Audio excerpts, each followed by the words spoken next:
Hello, everybody. This is Football Talk with Beef and the Deuce coming at you on YouTube as well. Subscribe and like us.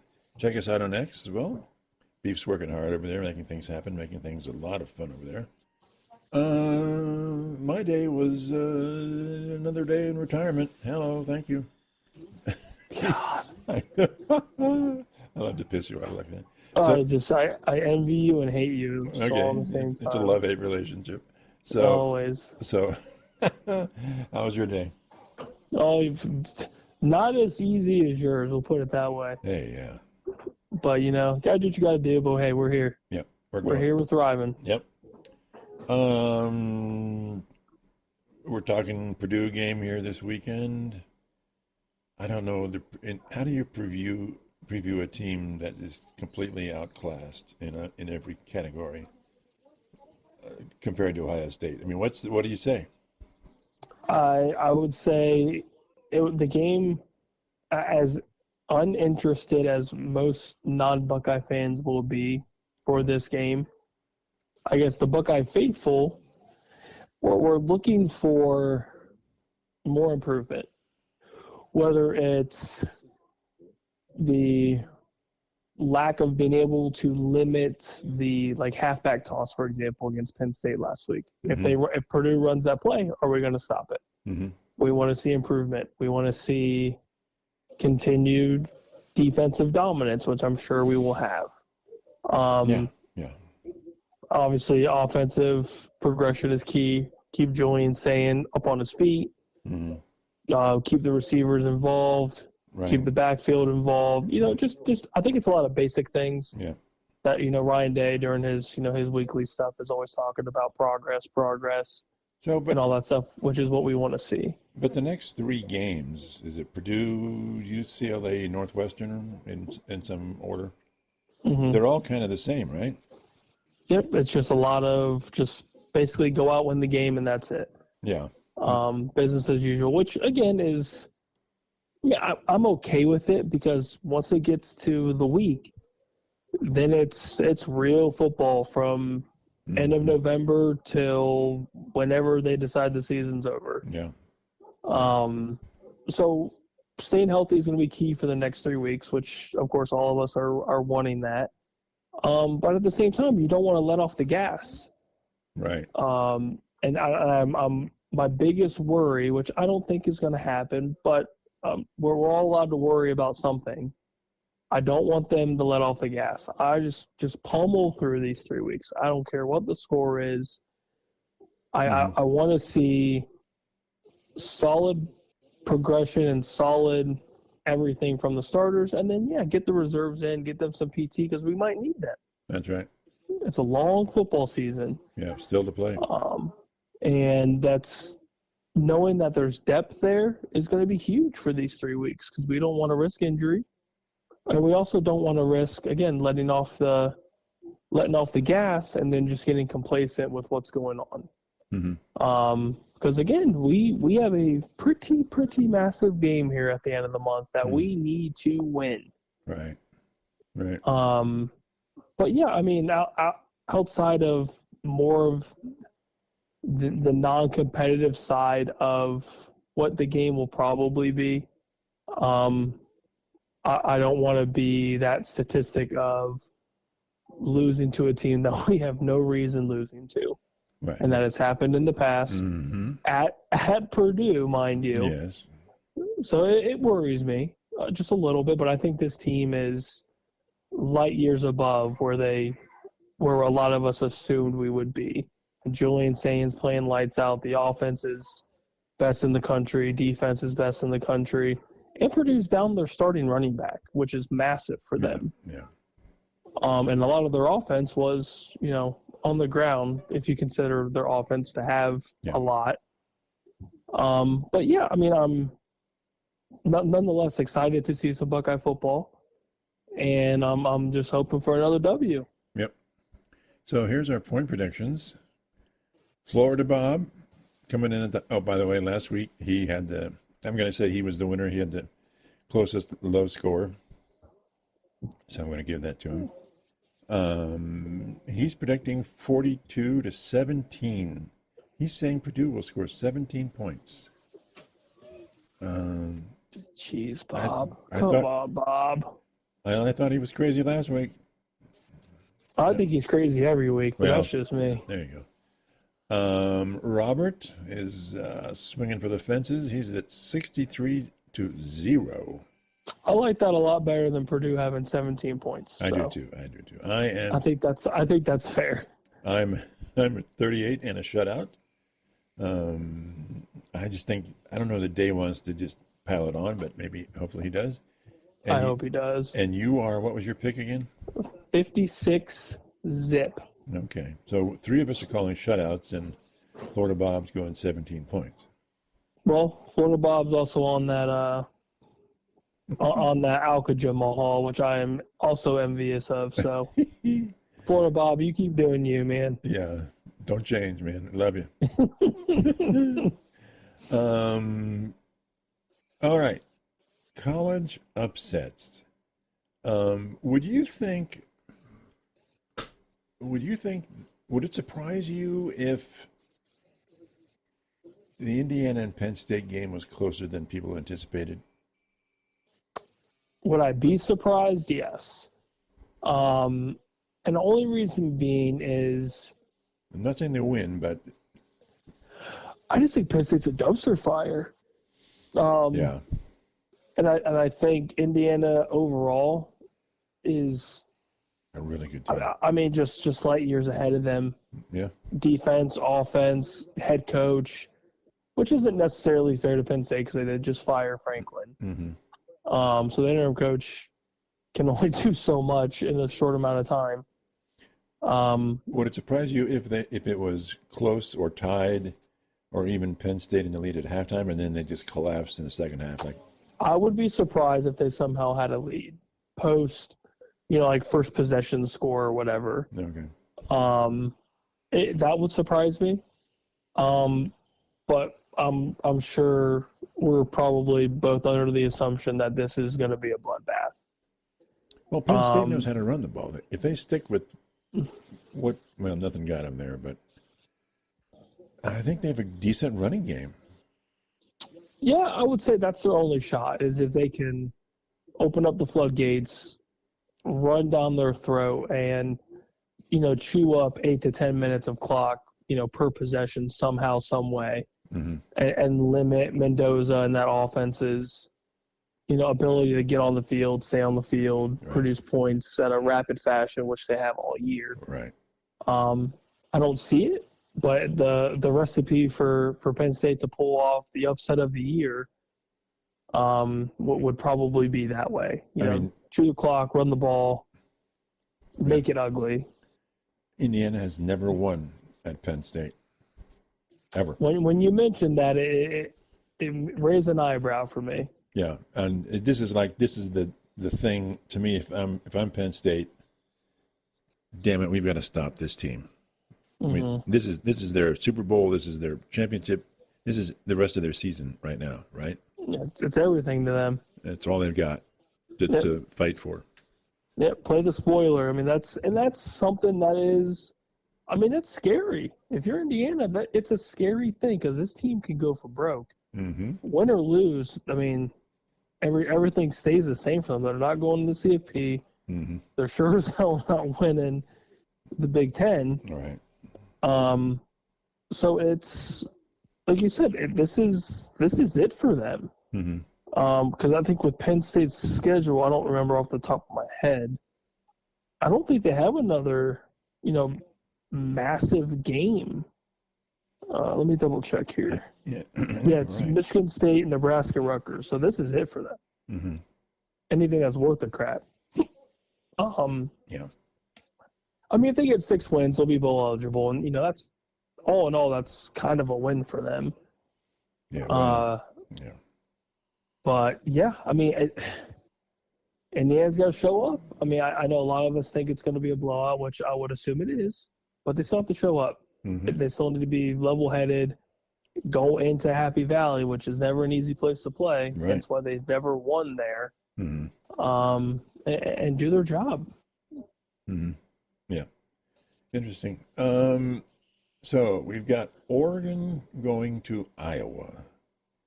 The weather's supposed to be really sucky.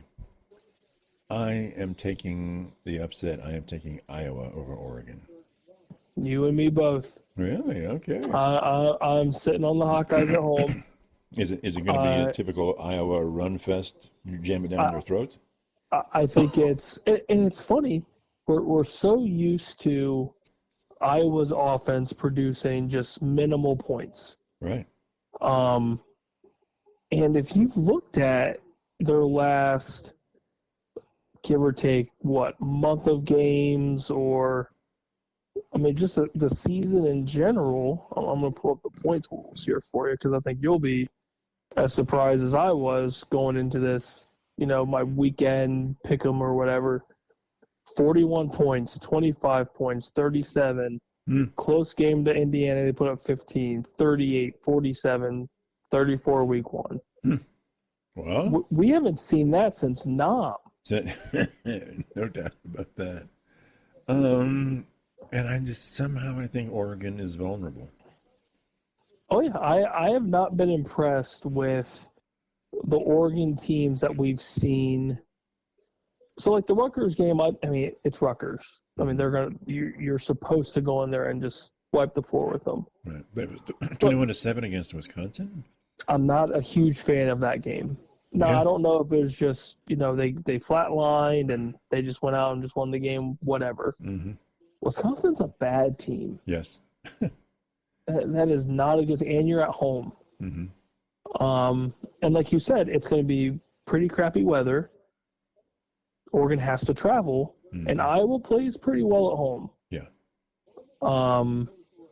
And if you look at, like their last 4 or 5 weeks, the fact that you played close to Indiana, that speaks volumes to me. Granted, it was, well over a month ago. Mm-hmm. But that was early in the season before Iowa gained any traction. Mm-hmm. Now they're gaining traction. They beat a pretty solid Minnesota team. It's nothing impressive. Yeah, Minnesota's not a bad team. They're not a pushover.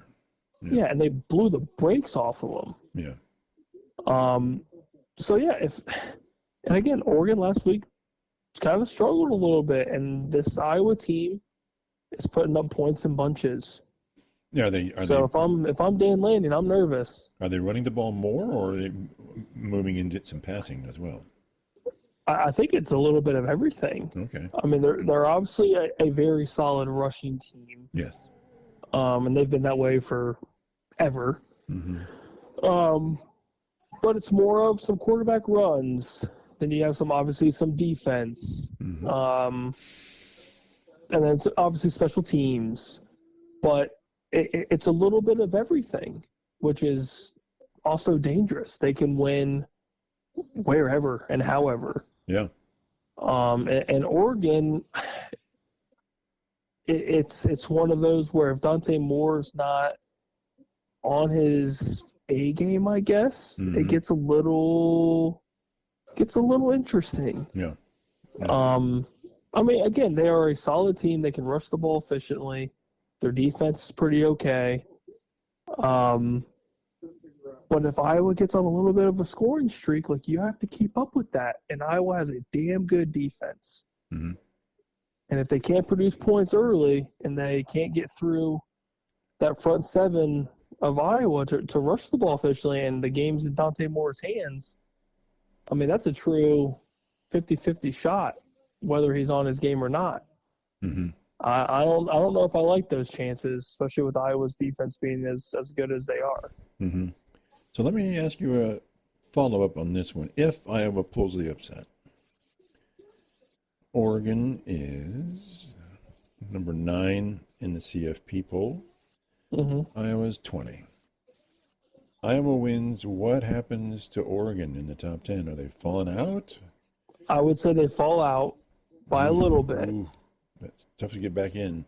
It's tough. And the thing is, if Iowa can pull off wins this week, if they pull off the win going to USC next week, you finish off with Michigan State and Nebraska. Mm-hmm.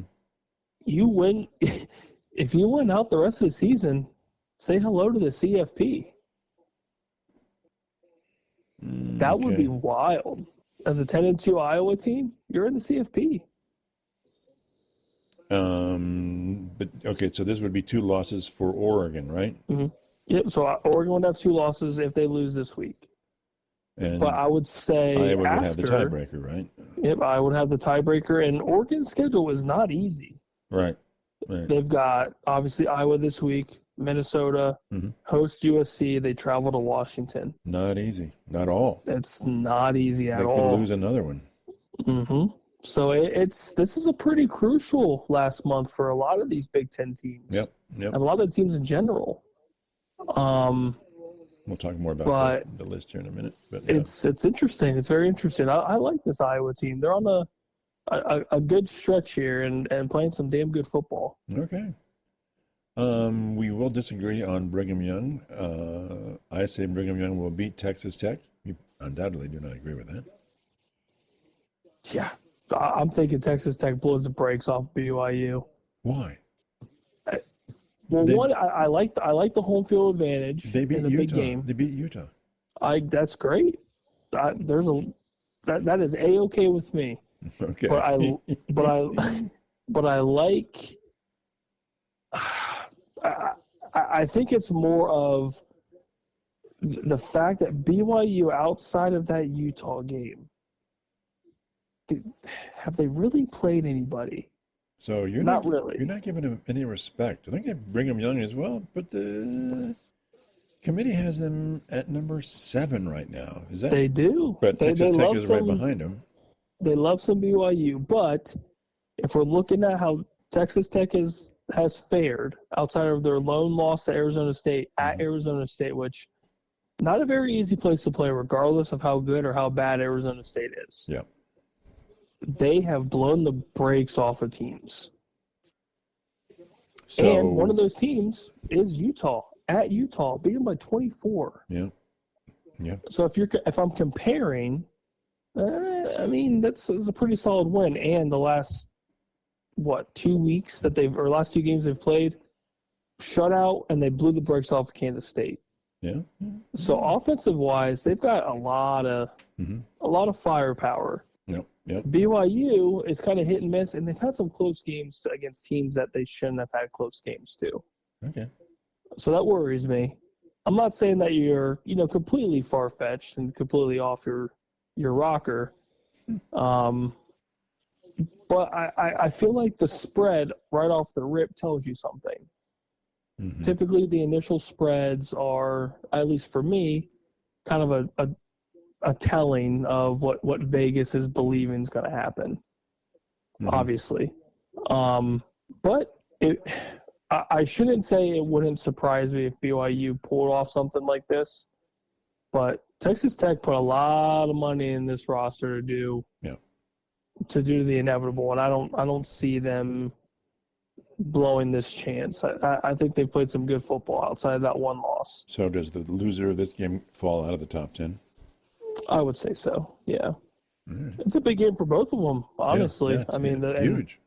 especially with the first CFP rankings out, you kind of know where you stand early on, and just as long as you win, I mean, you're staying in. Yep. So yeah, give me the Red Raiders big. Okay. I say they cover and blow the brakes off them. Okay. Alrighty. Let's see. Robert has Auburn beating Vanderbilt. I don't know. Didn't they just fire their coach? Didn't Auburn just fire their coach? Yeah, Hugh Freeze's gone. Old Freezy boy's gone. Vanderbilt's coming off a tough loss. But Vandy's been playing good at home. Been playing good all season. Yeah. The spread right now is 6.5, which I feel like is kind of low. I like Vandy big. I really do. I don't see the Auburn upset. I could also maybe see something along the lines of the players kind of being fired up. Yep. But I just So what do I you like think? what Vandy brings to the table. Yeah. So what do you think Robert's looking at here? What is he seeing? They're playing one for the coach kind of thing? Maybe kind of, sort of.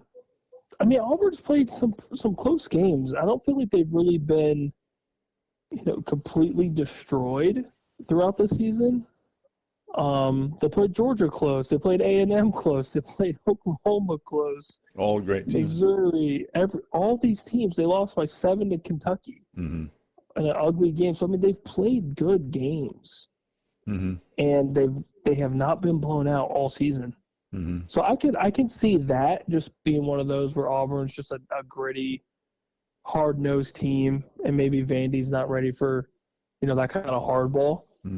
But Vandy's also played some good games too against good teams. Yeah, and won. Played a close game to Texas, beat Missouri, beat LSU. They got kind of destroyed by Bama, to be honest. Yeah. But I mean, they've played well. I like where Vandy's going, and they got to win out to have a chance at the CFP. So right, they're down by 17? Yeah, they're 15, at 16. 16. 15 or 16 right now. So they got to continue to win. So I mean, it's a big game for them. Auburn's no slouch. Tough road for them to hoe. So who is playing Missouri this weekend? Is Missouri against? Yeah, Texas A&M, Missouri, big game. Yeah. Big game. Any chance that Mizzou wins that game? I'm not calling for the upset though, but I'm just curious. Oh, jeez. Oh man, as much as I would love the chaos, because you and I love my chaos. You love it. You have salt, pepper, and chaos. It's amazing. I love it all. I think I'm going to take Missouri. Really?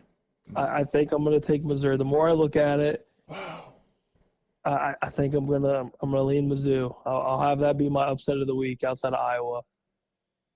Mizzou over.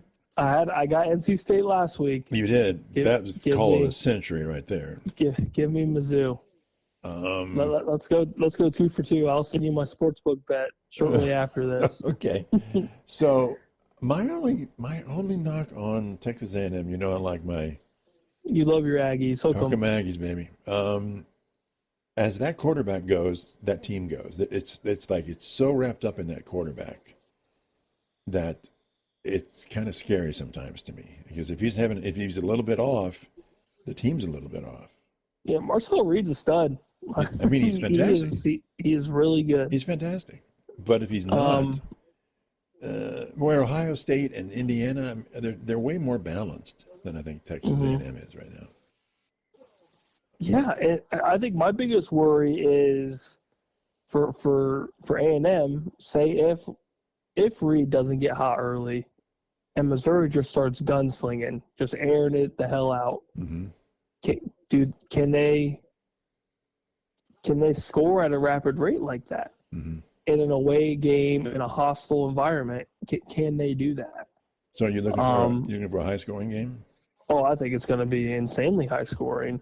They can be a last possession kind of game, or a blowout, one way or the other. I could see it being last possession. They've got A&M as a 6.5 favorite. I think Mizzou covers that, obviously, with the upset. But I think the over/under at 48.5 is kind of a joke. Yeah, that's pretty. I think it's going to be way higher than that. Yeah, no doubt. So I think. It's at Mizzou, right? I think so, yeah. Yeah, and Mizzou, again, is another one of those teams in the SEC. They have to win the rest of the season. Yeah. And it doesn't get any easier. I mean, they finish with Mississippi State, which they should win, at Oklahoma, at Arkansas. They could definitely lose one of those games. Yeah, so they got some winning to do. And what better way to start that by to beat a top 5 team? Right. And Texas A&M's been shown to have some games where it gets a little dicey. Gets a little close. Gets a little dicey. Yeah. So give me Mizzou. Okay. Stamp it. Stamp of approval from the beef. Beef is going Mizzou. I'm writing this one down. There you go. I'll put that on my parlay this week. Are you really going to do that? Oh, 100%. 100%. You were swinging for beyond the fences, right? Iowa's going to be on it. Mizzou's going to be on it. It's going to get filthy. Right. Okay. Anything else in now? I guess we could talk about a little bit the Bo Bishop, 97.1 radio this morning, was talking about how he thinks the Big Ten needs to eliminate some hangers-on, some bad teams out of their conference. Mm-hmm. And I emailed to you or texted you the worst. Prior to 2 years ago, the first team you would dump is Indiana. Mm-hmm. Historically bad, never won in Penn State. But a lot of money and a new coach and 1 year, and now they're the toast of the Big Ten. You certainly wouldn't want to eliminate Indiana now, but 2 years ago, God, no. 2 years ago, they'd be the first to be shown the door. Yeah, 100. We were on the same train, you and me both. So Going into preseason stuff, I mean, it was basically null and void. This team sucks. This program's terrible, and boom, Signetti effect, and then we have fallen in love with the Signetti effect. Yeah. So, but I mean, I think it's real. So, how if they were going to do that, how would they do that, and who would they do that with? I mean, some teams are down now, and Northwestern is down. Purdue is down, but Purdue has been up, and Northwestern has been in the championship game a couple of years ago, 5 years ago, I don't know. Mm-hmm. So, how does that go? How does that work? And do you really want to eliminate Purdue? It's tough. I don't know. I know we've talked about it before, just in general for some of these lower tier programs to find a way to to a successful path, and a lot of it has always come down to money. Right. The Signetti effect. And with Fickle, I think it was announced officially today, he's coaching next season with Wisconsin. Mm-hmm. And a lot of the deal had to do with, an influx of money, which if anybody knows how this college football world has been going here lately, it's to the NIL, mm-hmm. to, whatever needs to be funded to get some players into wherever, whoever. And in this case, it's to get people to go play in Madison, Wisconsin. Right. Which, doesn't sound pleasant. It's right. probably great in August, September, October. Right. But then it gets colder than shit from now until whenever. Yeah. Yeah. So you need people that, you obviously want them to buy into what Fickle has to offer, which is, a good offense, good offensive game plan, a good overall coached program. He just doesn't have the funding. Right. And you could say the same thing if he was still in Cincinnati. He would need an insane amount of funding to have any sort of positive traction, and that's anywhere now. Right. Look at the top 10 teams right now. Look at what Texas Tech has done with their roster. I think they put in 20, 25 plus million, maybe 30. Mm-hmm. OSU did it last year. Yeah. Look what happened. And they're paying a fortune this year too. Yeah. Everything is laid out for, more than likely success. Mm-hmm. And it starts with money. And Wisconsin is starting to see it. Texas Tech saw the writing on the wall. OSU saw it. It's there. And I think that's what needs to happen. And in addition to finding a solidified head coach that can, produce wins, as broad as that is. I mean, produce wins, bring in some talent. Obviously, you need to recruit as well. There's a bunch of things, but yeah, I think money is the big thing right now.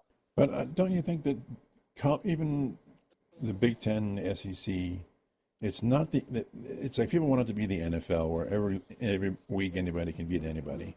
That's just not college football.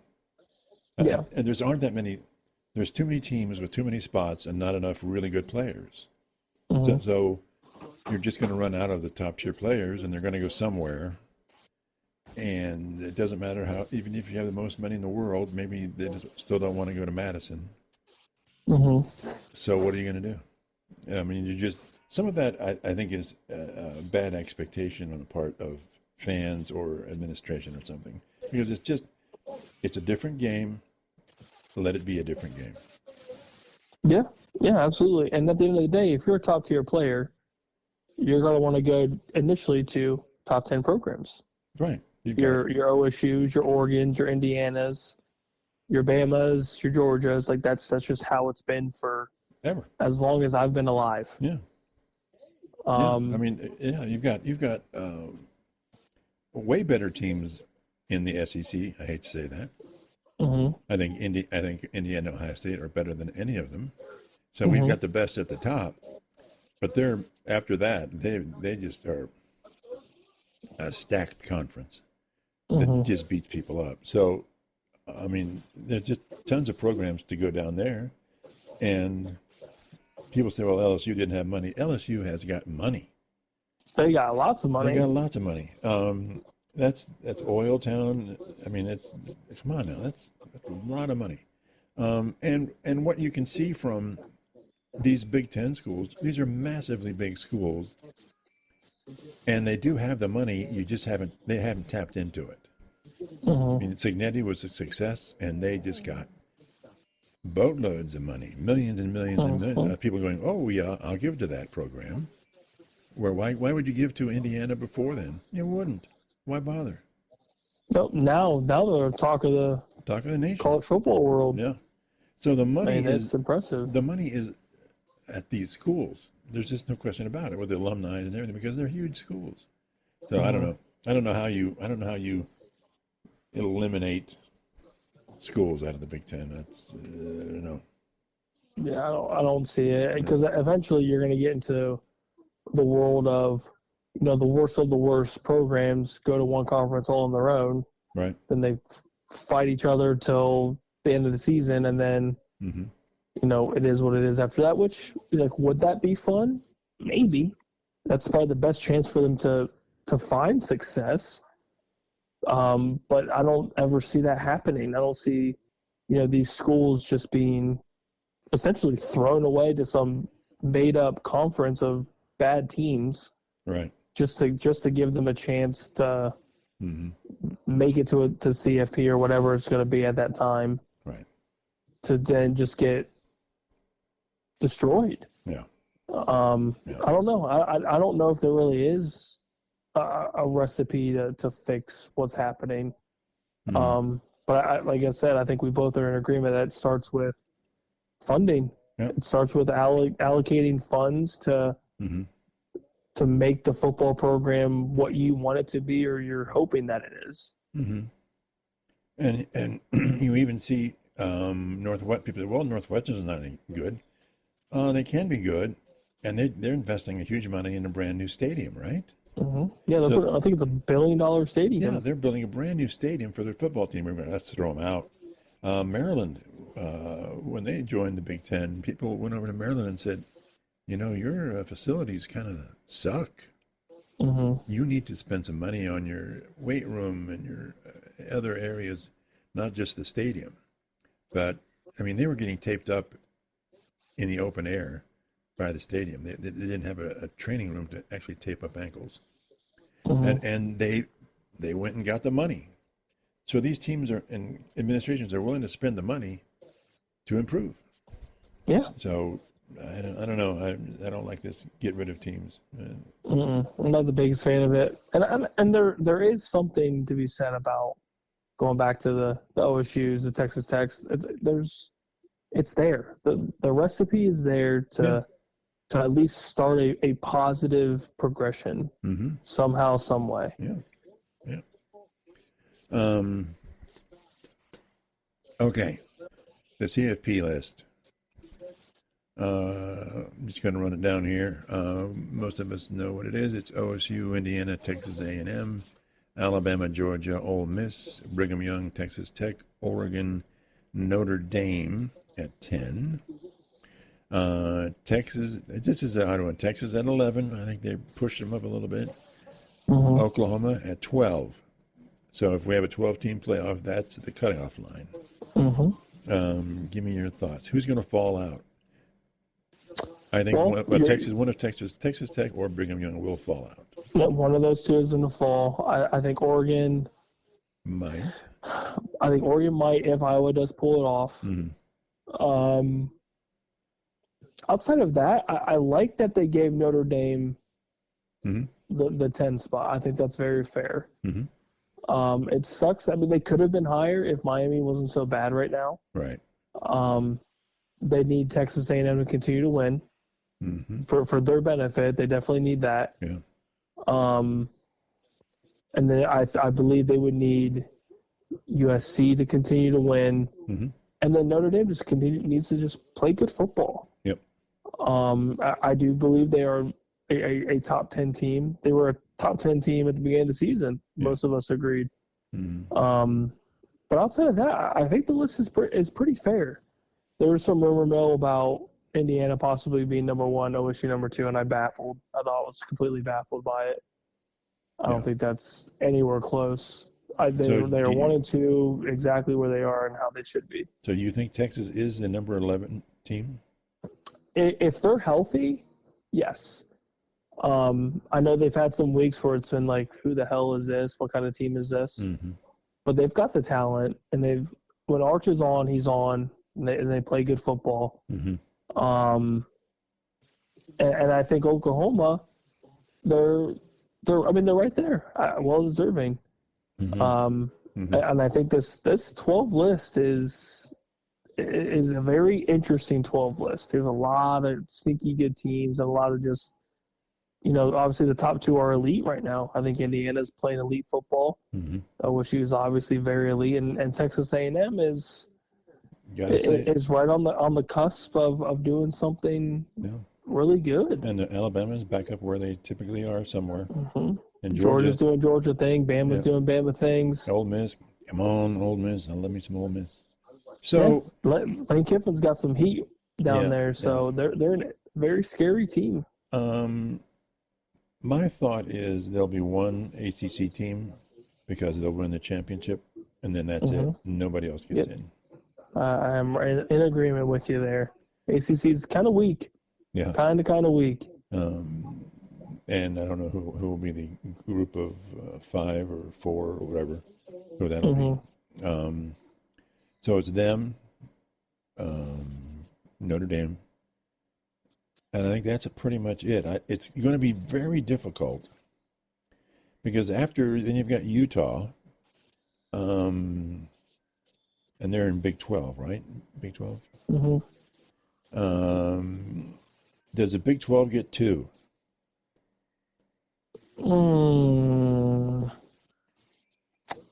Interesting question.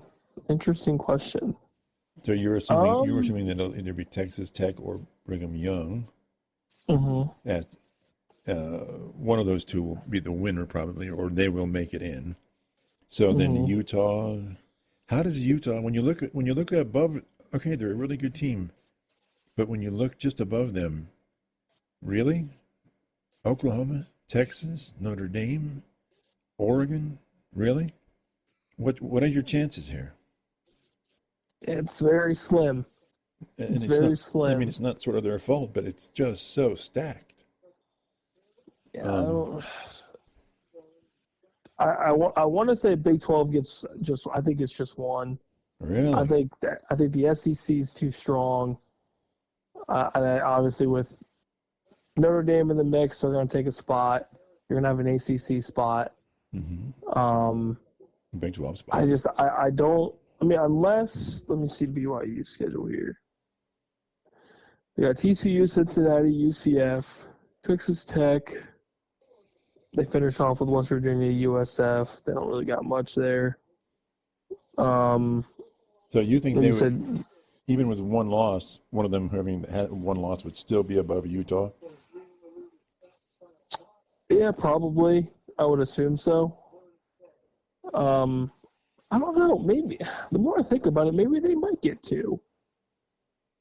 Maybe the SEC is just going to be very confusing. Yeah, and it's going to make it tough for these teams because you're going to have the strength of schedule argument. BYU's strength of schedule isn't very good. But oh god, that's tough. So how does the Big Ten? Okay, how does the Big Ten get 4 in? That's going to be not easy too, right? It's going to be very hard as well. But I think you're going to get another benefit of that strength of schedule with now the top two I'm not worried about. Indiana, OSU, they're probably permanently in. Mm-hmm. Michigan needs to continue to win if they want any chance. Oregon's going to have to, I mean, in my opinion, probably need to win at bare minimum 3 of the last 4. Okay, so that's 3. That's 3 right now in the top 12. Yep. And Currently, then yes. once you get Oklahoma, it's not Big Ten, not Big Ten, not Big Ten, not Big Ten, not Big Ten, not Big Ten. So at 19, all the way up until 19 for USC and 20 Iowa. Oh, that's rough. It's very rough. I mean, for the most part, I think we're probably in agreement. If a Big Ten team wants to be that number 4, they have to win out. Yeah. To have any chance. So I think outside of upset city with Iowa and Oregon, let's say Oregon wins out. Okay. There's your 3. Yeah. Oh yeah. And then after that, I would assume.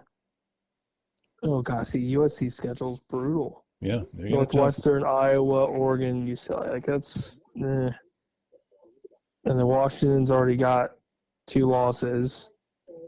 But even if they win out, is that going to propel them above all the other teams above them? No, it's. I think 4 for Big Ten is tough unless it's some dramatic things happen above them. Yeah.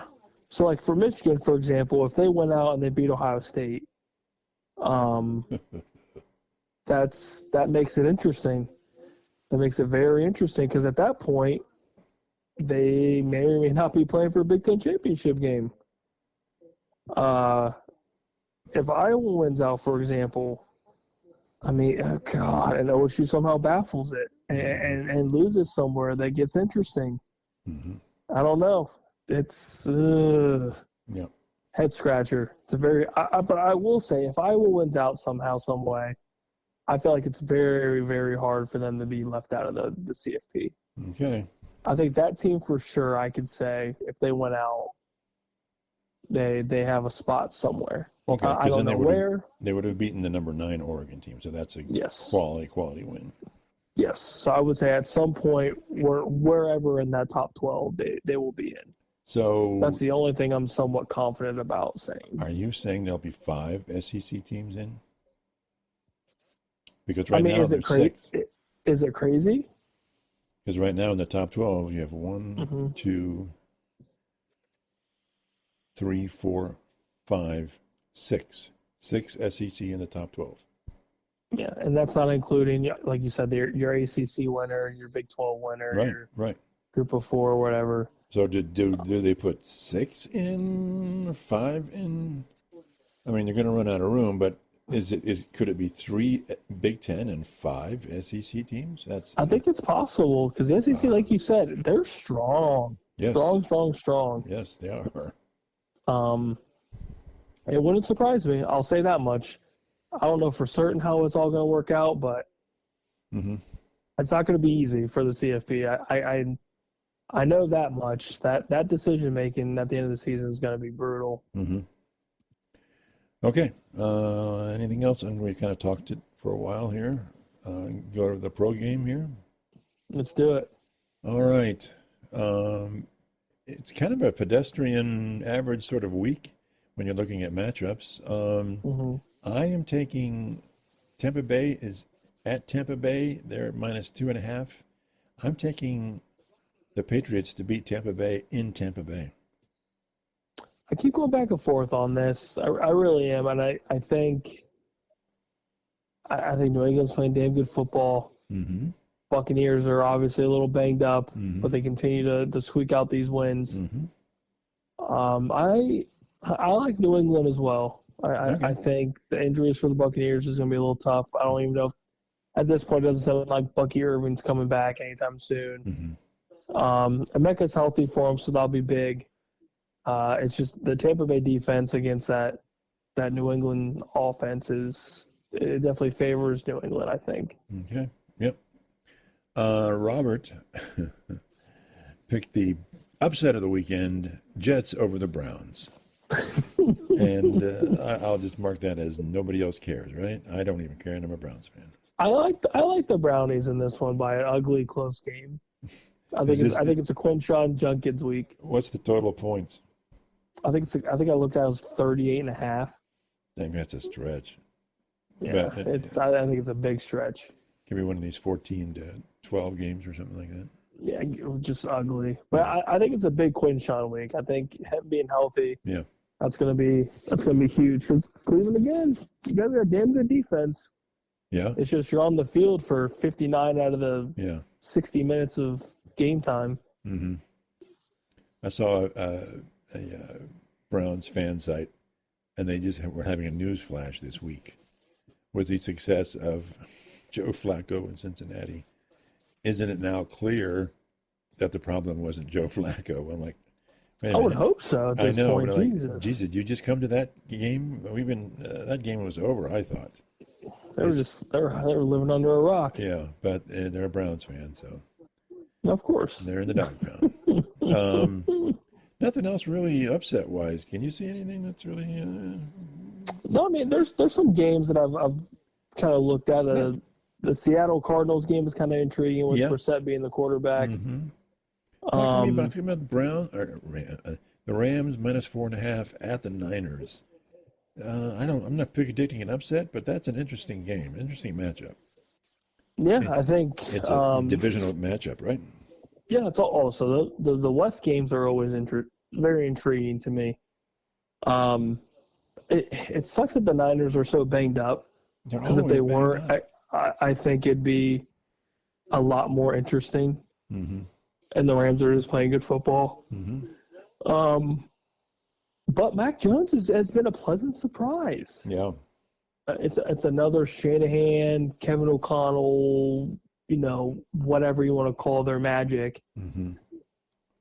Well, and it's been intriguing. It's been fun to watch. And Mac Jones has been slinging. Chris McCaffrey's been playing well. Mm-hmm.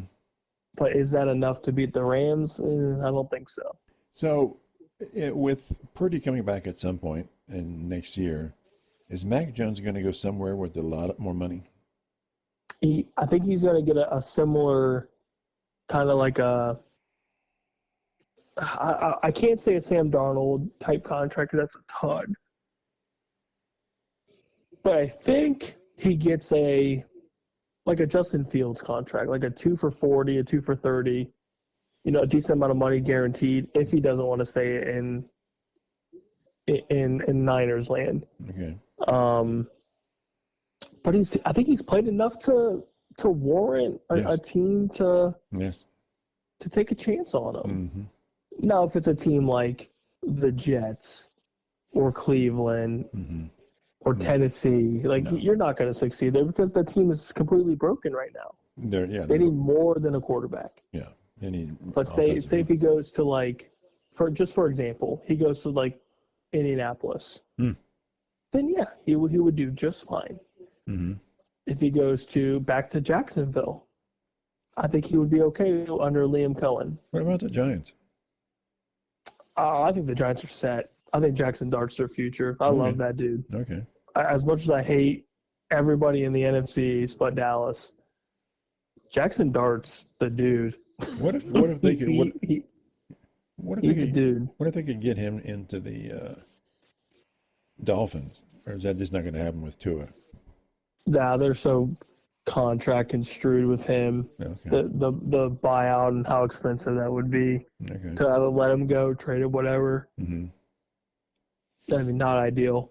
Mm-hmm. But I mean, what about the Cardinals? Yeah, I mean, I think it goes without saying, I think, but I think they're kind of done with Kyler Murray and his average playing, and Jacoby's just stepping in, tossing up 2+ scores every game. Yeah. And the offense is humming. I mean, they just destroyed Dallas. Right. So yeah, I mean, there's plenty of opportunity for him if he doesn't want to stick around. But if Brock Purdy's going to continue to be ouchy, I mean, that's a damn good system to play in as a quarterback. It is. Great place to be. No, it's beautiful out there. Yeah. So, talk to me then. Steelers are going to Chargerland, right? Mm-hmm. That's sort of intriguing. I don't know. I don't have a sense of it, but I would, if I had to guess, I'd guess the Chargers on paper should win. I But like Chargers at home, but the Steelers are playing good football.